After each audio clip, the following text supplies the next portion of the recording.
اب اگر کسی کو وصیت کرنے والے کی طرف سے کسی وارث کی طرفداری یا حق تلفی کا اندیشہ ہو تو اگر وہ وصیت کو بدل کر وارثوں میں صلح کرا دے تو اس پر کچھ گناہ نہیں،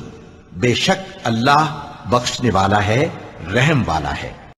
پھر اگر ایسا نہ کرو گے تو تم اللہ اور اس کے رسول کی طرف سے اعلان جنگ سن لو، اور اگر توبہ کر لو گے اور سود چھوڑ دو گے تو تم کو اپنی اصل رقم لینے کا حق ہے، جس میں نہ اوروں کا نقصان اور نہ تمہارا نقصان۔ اور اس دن سے ڈرو جبکہ تم اللہ کے حضور میں لوٹ کر جاؤ گے اور ہر شخص اپنے اعمال کا پورا پورا بدلہ پائے گا اور کسی کو کچھ نقصان نہ ہوگا۔ جو لوگ اللہ کی آیتوں کو نہیں مانتے اور انبیاء کو ناحق قتل کرتے رہے ہیں اور جو انصاف کرنے کا حکم دیتے ہیں انہیں بھی مار ڈالتے ہیں، ان کو دکھ دینے والے عذاب کی خوشخبری سنا دو۔ اگر تمہیں زخم شکست لگا ہے تو ان لوگوں کو بھی ایسا زخم لگ چکا ہے، اور یہ ایام زمانہ ہے کہ ہم ان کو لوگوں میں بدلتے رہتے ہیں، اور اس سے یہ بھی مقصود تھا کہ اللہ ایمان والوں کو جدا کر دے اور تم میں سے بعض کو شہید بنائے، اور اللہ بے انصافوں کو پسند نہیں کرتا۔ اور یتیموں کا مال جو تمہاری تحویل میں ہو ان کے حوالے کر دو، اور ان کے پاکیزہ اور عمدہ مال کو اپنے ناقص اور برے مال سے نہ بدلو، اور نہ ان کا مال اپنے مال میں ملا کر کھاؤ کہ یہ بڑا سخت گناہ ہے۔ بھلا تم نے ان لوگوں کو نہیں دیکھا جن کو پہلے یہ حکم دیا گیا تھا کہ اپنے ہاتھوں کو جنگ سے روکے رہو اور نماز پڑھتے اور زکوٰۃ دیتے رہو؟ پھر جب ان پر جہاد فرض کر دیا گیا تو بعض لوگ ان میں سے لوگوں سے یوں ڈرنے لگے جیسے اللہ سے ڈرا کرتے ہیں، بلکہ اس سے بھی زیادہ، اور کہنے لگے کہ اے اللہ، تو نے ہم پر جہاد جلد کیوں فرض کر دیا؟ تھوڑی مدت اور ہمیں کیوں مہلت نہ دی؟ اے پیغمبر، ان سے کہہ دو کہ دنیا کا فائدہ بہت تھوڑا ہے، اور بہت اچھی چیز تو پرہیزگار کے لیے نجات آخرت ہے، اور تم پر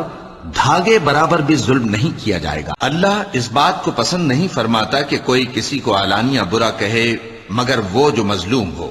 اور اللہ سب کچھ سنتا ہے، جانتا ہے۔ اے ایمان والو، اللہ کے لیے انصاف کی گواہی دینے کے لیے کھڑے ہو جایا کرو، اور کچھ لوگوں کی دشمنی تم کو اس بات پر آمادہ نہ کر دے کہ انصاف ہی نہ کرو۔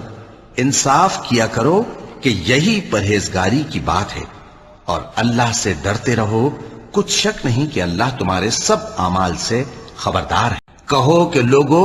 آؤ میں تمہیں وہ چیزیں پڑھ کر سناؤں جو تمہارے پروردگار نے تم پر حرام کر دی ہیں۔ ان کی نسبت اس نے اس طرح ارشاد فرمایا ہے کہ کسی چیز کو اللہ کا شریک نہ بنانا، اور ماں باپ سے بدسلوکی نہ کرنا، بلکہ حسن سلوک کرتے رہنا، اور ناداری کے اندیشے سے اپنی اولاد کو قتل نہ کرنا،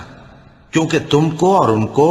ہم ہی رزق دیتے ہیں۔ اور بے حیائی کے کام ظاہر ہوں یا پوشیدہ ان کے پاس نہ پھٹکنا، اور کسی شخص کو جس کے قتل کو اللہ نے حرام کر دیا ہے قتل نہ کرنا، مگر جائز طور پر، یعنی جس کا شریعت حکم دے۔ ان باتوں کی وہ تمہیں تاکید کرتا ہے تاکہ تم سمجھو۔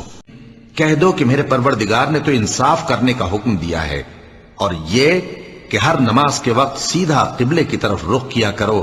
اور صرف اسی کی عبادت کرو اور اسی کو پکارو۔ اس نے جس طرح تم کو ابتدا میں پیدا کیا تھا اسی طرح تم پھر پیدا ہوگے۔ اور اللہ ایک اور مثال بیان فرماتا ہے کہ دو آدمی ہیں، ایک ان میں سے گونگا اور کسی کا غلام ہے بے اختیار و ناتواں کہ کسی چیز پر قدرت نہیں رکھتا، اور اپنے مالک کو دوبھر ہو رہا ہے، وہ جہاں اسے بھیجتا ہے کبھی اچھی خبر نہیں لاتا۔ کیا ایسا گونگا بہرا اور وہ شخص جو سنتا بولتا اور لوگوں کو انصاف کرنے کا حکم دیتا ہے اور خود سیدھے رستے پر چل رہا ہے، دونوں برابر ہو سکتے ہیں؟ اللہ انصاف اور احسان کرنے اور رشتہ داروں کو خرچ سے مدد دینے کا حکم دیتا ہے، اور بے حیائی اور نامعقول کاموں سے اور سرکشی سے منع کرتا ہے، اور تمہیں نصیحت کرتا ہے تاکہ تم یاد رکھو۔ اور جس جاندار کا مارنا اللہ نے حرام کیا ہے اسے قتل نہ کرنا مگر جائز طور پر، یعنی بفتوائے شریعت۔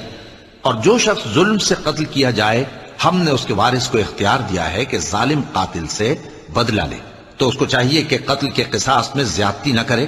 کہ وہ منصور و فتح یاب ہے۔ یہ بات اللہ کے ہاں ٹھہر چکی ہے، اور جو شخص کسی کو اتنی ہی ایذا دے جتنی ایذا اس کو دی گئی، پھر اس شخص پر زیادتی کی جائے تو اللہ اس کی مدد کرے گا۔ بے شک اللہ معاف کرنے والا ہے، بخشنے والا ہے۔ اور وہ جو اللہ کے ساتھ کسی اور معبود کو نہیں پکارتے اور جس شخص کو مار ڈالنا اللہ نے حرام کیا ہے اس کو قتل نہیں کرتے مگر جائز طریق یعنی شریعت کے حکم سے، اور بدکاری نہیں کرتے، اور جو یہ کام کرے گا سخت گناہ میں مبتلا ہوگا۔ اور جو ایسے ہیں کہ جب ان پر ظلم و زیادتی ہو تو مناسب طریقے سے بدلہ بھی لیتے، اور برائی کا بدلہ تو اسی طرح کی برائی ہے، مگر جو درگزر کرے اور معاملے کو درست کر دے تو اس کا بدلہ اللہ کے ذمے ہے۔ اس میں شک نہیں کہ وہ ظلم کرنے والوں کو پسند نہیں فرماتا، اور جس پر ظلم ہوا ہو اگر وہ اس کے بعد انتقام لے لے تو ایسے لوگوں پر کچھ الزام نہیں۔ الزام تو ان لوگوں پر ہے جو لوگوں پر ظلم کرتے ہیں اور ملک میں ناحق فساد پھیلاتے ہیں، یہی لوگ ہیں جن کو تکلیف دینے والا عذاب ہوگا، اور جو صبر کرے اور قصور معاف کر دے تو یہ بڑی ہمت کے کام ہیں۔ مومنو، اگر کوئی گناہگار تمہارے پاس کوئی خبر لے کر آئے تو خوب تحقیق کر لیا کرو، ایسا نہ ہو کہ کسی قوم کو نادانی سے نقصان پہنچا دو پھر تم کو اپنے کیے پر نادم ہونا پڑے۔ اور اگر مومنوں میں سے کوئی دو فریق آپس میں لڑ پڑیں تو ان میں صلح کرا دو، پھر اگر ایک فریق دوسرے پر زیادتی کرے تو زیادتی کرنے والے سے لڑو یہاں تک کہ وہ اللہ کے حکم کی طرف رجوع لائے، پس جب وہ رجوع لائے تو دونوں فریق میں عدل کے ساتھ صلح کرا دو اور انصاف سے کام لو کہ اللہ انصاف کرنے والوں کو پسند فرماتا ہے، اور انصاف کے ساتھ ٹھیک تولو اور تول کم مت کرو۔ اے پیغمبر صلی اللہ علیہ وآلہ وسلم، مسلمانوں سے کہہ دو کہ جب اپنی بیویوں کو طلاق دینے لگو تو ان کی عدت کو پیش نظر رکھ کر طلاق دو اور عدت کا شمار رکھو، اور اللہ سے جو تمہارا پروردگار ہے ڈرو،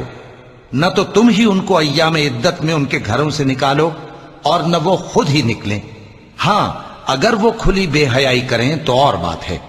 اور یہ اللہ کی حدیں ہیں، اور جو اللہ کی حدوں سے تجاوز کرے گا وہ اپنے آپ پر ظلم کرے گا۔ اے طلاق دینے والے، تجھے کیا معلوم شاید اللہ اس کے بعد رجعت کی کوئی سبیل پیدا کر دے۔